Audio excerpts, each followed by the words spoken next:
নন্দীগ্রাম মার খাওয়ার ঠিক 7 দিনের মাথায় এবার কলকাতার সাঁতারগাছি থেকে গ্রেফতার করা হলো বিতর্কিত বিজেপি নেতা শুভেন্দু অধিকারীকে।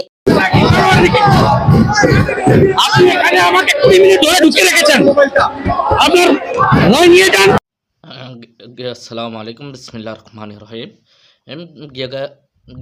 আজকে যাকে নিয়ে কথা বলবো আপনারা টাইটেল দেখে থামলেন দেখে বুঝতে পারছেন।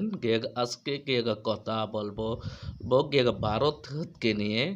ভারতের শুভেন্দু বাবু বিজেপি নেতা এবং পুলিশের হাতে গ্রেপ্তার হলো এবং যে জানতে পারছে জনগণ ডাকা জোতা দিয়ে বাড়ি দিচ্ছে এবং বিজেপি নেতা শুভেন্দু বাবুকে পুলিশ গ্রেপ্তার করে লরিতে তোলার পরে বলা হচ্ছে কেন আপনারা আমাকে এই বাজে অসম্মানী করছেন, ছেড়ে দেন তাহলে ভালো হবে না। এই ভিডিওটা দেখলে বুঝতে পারবেন 4 নাম্বার ছাগলের বাচ্চার মতন বে করছে শুভেন্দু বাবু। ও দেখুন।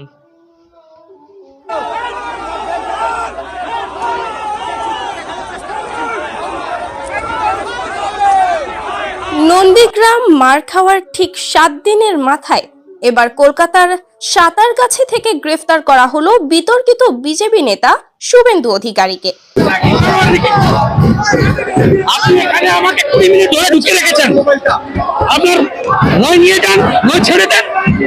গতকাল বিকালে কলকাতার সাঁতারগাছি এলাকায় বিজেপি নেতা শুভেন্দু অধিকারী ও লকেট অধিকারী একটি জনসভায় যোগ দিতে যাচ্ছিলেন।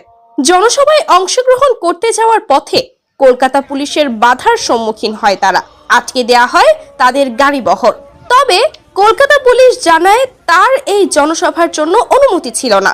এই নিয়ে উত্তেজনা বাড়তে থাকে। আপনাকে আটক করা হচ্ছে, গায়ে হাত দিচ্ছেন কেন? আপনাকে আটক করার জন্য প্রক্রিয়া শুরু হচ্ছে। শুভেন্দু আপনাকে আটক করা হচ্ছে, আপনি রেডি বা আপনি গায়ে হাত দেবেন।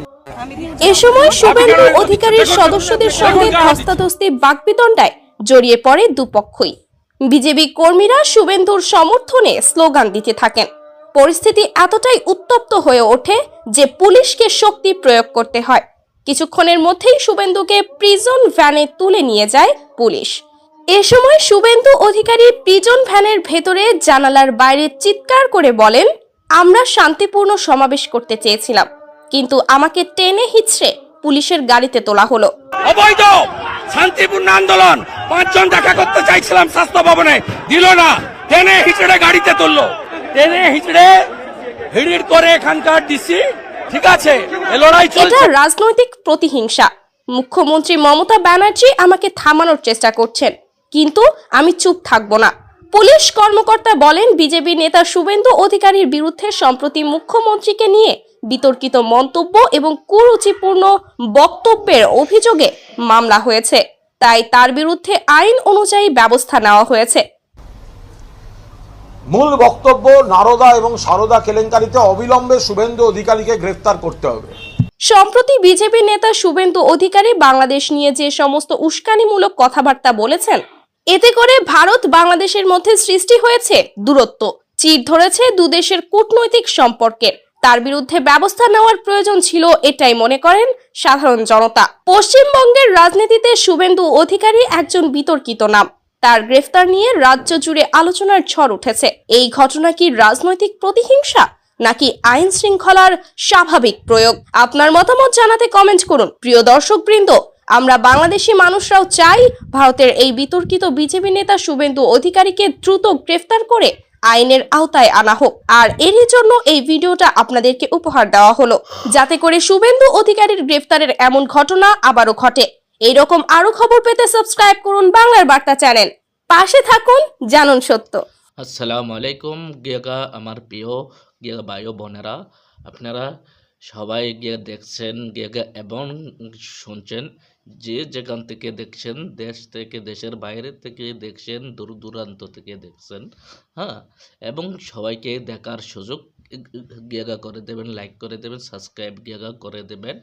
এবং ভারতের বিজেপি নেতা শুভেন্দু বাবু হচ্ছে একজন স্বৈরাচারের মতন, এবং বিজেপি নেতা শুভেন্দু বাবু এই ভারত থেকে হাজার হাজার আর মিলিয়ন টাকা পাচার করছে, এবং কাটলে সব তদন্ত আস্তে আস্তে বাড়িয়া আসবে। এবং শুভেন্দু বাবু বলে ভারতে গরু খাওয়া যাবে না, হালাল গরু খেলে মুসলমানের উপরে টর্চার করা হয়, নির্যাতন করা হয়। হ্যাঁ, শুভেন্দু বাবু যে যে গেগা যে গরু খায়, গরুর দুধ এবং গরুর মাংস খায়, এবং গেগা এবং ভারতের মেয়েদের সাথে খারাপ কাজে লিপ্ত হয়, সেটা প্রকাশ হয় না কেন ভারতে? হ্যাঁ, আমি এই বিষয় নিয়ে পরে কথা বলবো। এখন আমি এই বিষয় নিয়ে কথা বলতে চাচ্ছি না, এবং এবারের মতোই আমি বিদায় নিচ্ছি। আবারও পরবর্তীতে দেখা হবে। আপনাদের মাঝে নিত্য নতুন ভিডিও নিয়ে আসিব। আসসালামু আলাইকুম।